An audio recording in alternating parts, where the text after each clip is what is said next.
प्रयत्न करत होता. मला वारंवार गाडी साईडला थांबवण्यासाठी सांगत होता, परंतु मी गाडी थांबवली नाही.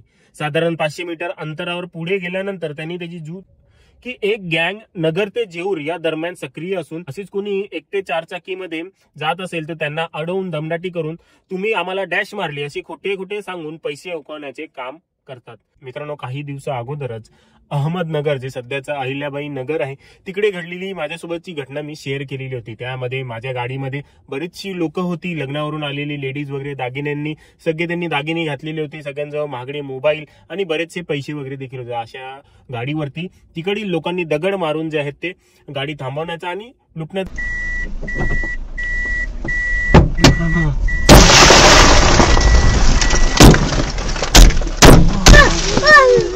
प्रयत्न केला होता. तो व्हिडिओ जर तुम्ही पाहिलेला नसेल तर त्याची लिंक तुम्हाला खाली डिस्क्रिप्शन मध्ये मिळून येईल. तर त्या व्हिडिओमध्ये मी सांगितलेलं होतं की आपल्याला कसं यापासून बचाव करायचा आहे आणि कुठल्या गोष्टीला आपल्याला भाग नाही पडायचा आहे. आणि लोकांना सांगितलं तुमच्यासोबत जे काही अनुभव घडतील ते देखील माझ्यासोबत शेअर करा, जेणेकरून आपल्या चॅनल जे लोक पाहतात त्यांना देखील ह्याच्यानी मदत होईल. जे लोक एकट्याने प्रवास करतात, फॅमिली सोबत करतात, रात्रीची करतात, पहाटे करतात, त्यांना समजून येईल की रोडवरती असे स्कॅम्स चालू आहेत आणि त्यापासून आधीच आपण सतर्क राहू आणि हुशार राहू. पुढील घटना जी आहे ती आपल्या चॅनलच्या एका फॉलोअरनी माझ्यासोबत खूप आधीच शेअर केलेली आहे आणि त्यांनी हे मला मेसेज पाठवून संपूर्ण घटना जी आहे ती त्यांनी सांगितलेली आहे. तर त्यांच्यासोबत नेमकं काय घडलं आणि त्यातून आपल्याला काय शिकण्यासारखं आहे हे आपल्याला त्यांची सोबत घडलेली घटना जेव्हा आपण पाहू तेव्हाच आपल्याला समजून येईल. तर ते सांगतात की मित्रांनो, ही गोष्ट जी आहे ती आहे 16 एप्रिल 2024 रोजीची. 5 वाजेच्या सुमारास नगरहून नेवासाठी येण्यास निघालेलो होतो. नगर औरंगाबाद महामार्गावर शेंडी या गावाच्या काही अंतरापूर्व साधारण हॉटेल आकाश नंतर एक दुचाकी माझ्या कारच्या उजव्या बाजूने मला ओव्हरटेक करण्याचा प्रयत्न करत होती. ती माझ्या गाडीकडे इशारा करून बंपरच्या दिशेने काहीतरी दाखवण्याचा प्रयत्न करत होती. मला सुरुवातीला कळलेच नाही की तो काय म्हणू इच्छितो आहे. तो दारू प्यायलेला होता, त्यामुळे मी त्याच्या जवळ दुर्लक्ष करून आपली गाडी चालवत राहिलो, परंतु तो कंटिन्युअस माझ्या बरोबर गाडी चालवत होता आणि मला डाव्या बाजूनी दाबण्याचा प्रयत्न करत होता.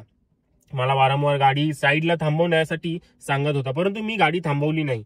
साधारण 500 मीटर अंतरावर पुढे गेल्यानंतर त्यांनी त्याची दुचाकी माझ्या गाडीला पूर्ण आडवी लावली आणि मला थांबण्यास भाग पाडले.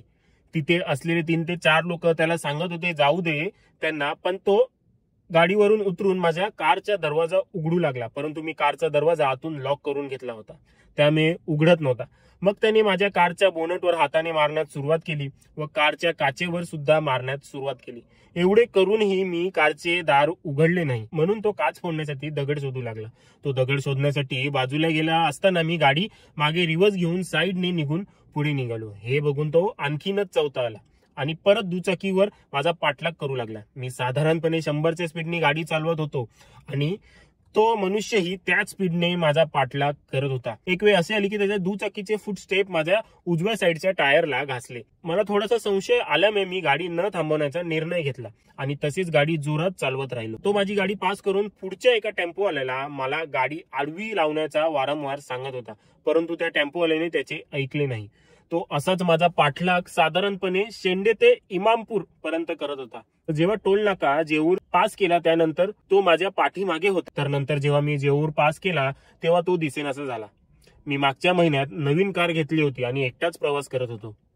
नंतर मी काही शेंडेच्या स्थानिक लोकांना फोन करून याबद्दल सांगितले तर मला असे कळाले की एक गँग नगर ते जेऊर या दरम्यान सक्रिय असून असेच कोणी 1 ते 4 चाकीमध्ये जात असेल तर त्यांना अडवून दमदाटी करून तुम्ही आम्हाला डॅश मारली असे खोटे खोटे सांगून पैसे उकळण्याचे काम करतात. मला स्थानिक लोकांनी अशा बऱ्याच घटना घडल्या आहेत असे सांगितले. त्यावेळेस मी किती मोठ्या संकटातून वाचलो याची जाणीव झाली. मित्रांनो, मी गाडी पळवण्याच्या नादात कुठे धडकू शकत होतो किंवा एखादा मोठा अपघात घडू शकत होता. म्हणजे लोकांच्या जीवाची पर्वा न करता दिवसा ढवळ्या असे लुटणारे प्रकार नगर ते जेऊरच्या मार्गावर होत आहेत. माझी सर्वांना कळकळीची विनंती आहे की तुम्ही एकटे असाल तर या रस्त्यावरून प्रवास करू नका किंवा सावधानी बाळगा. हा संदेश भरपूर लोकांपर्यंत पोहोचवा. मी त्या माणसाच्या दुचाकीचा नंबर गडबडीत बघू शकलो नाही. तो होंडा युनिकॉर्नची दुचाकी चालवत होता आणि डोक्यावर हेल्मेट घातलेले होते. तर मित्रांनो, ही काही आपल्या सबस्क्रायबर सोबत घडलेली घटना आहे. असे प्रकार भारतामध्ये सगळीकडेच घडत आहेत. बाईकच नव्हे तर कारनी देखील तुम्हाला आडवाच का आला, तुम्हाला हेच का केलं, तेच का केलं, असं करून देखील लोक पैसे उकळत आहेत. बाईकवाल्यांची संख्या खूप मोठी आहे.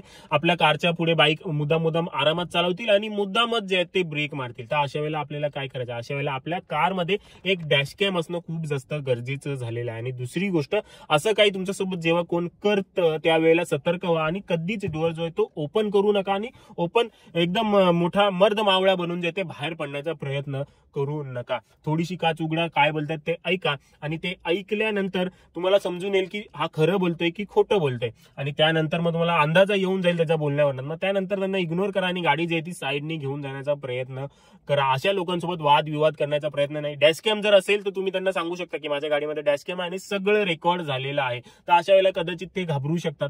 परंतु अशा वेळेला बाहेर निघण्याचा प्रयत्न अजिबात करू नका. जसं मी माझ्यासोबत जे नगर येथील त्या सुनसान रस्त्यावरती घडलं, मी गाडी थांबवली नाही, गाडीतून उतरण्याचा प्रयत्न केला नाही, अगदी तसंच आपल्याला करायचं आहे. तर अशा गोष्टी देखील रस्त्यावरती होत आहेत. तर सतर्क राहा. गरजेचं नाही नगर रोडवरतीच किंवा जे रोड आपल्या सबस्क्रायबरने आपल्याला सांगितले त्यावरतीच असं घडेल. बहुतेक साऱ्या रस्त्यावरती हे घडत आहे. त्यामुळे एकट्याने ट्रॅव्हल करत असताना किंवा फॅमिली सोबत, वाईफ सोबत, फ्रेंड सोबत ट्रॅव्हल करत असताना ह्या सगळ्या गोष्टीची काळजी घ्या. सतर्क राहा. जास्त लोकांसोबत हा व्हिडिओ शेअर करा. त्यांना देखील समजू दे की काय काय रोडवरती होत असतं, कसे स्कॅम्स जे आहेत ते होत असतात. त्यामुळे ह्या गोष्टीची काळजी घ्या. जास्त लोकांसोबत हा व्हिडिओ शेअर करा. मित्रांनो, आपल्या आजच्या व्हिडिओमध्ये एवढंच. भेटूया पुढच्या व्हिडिओमध्ये.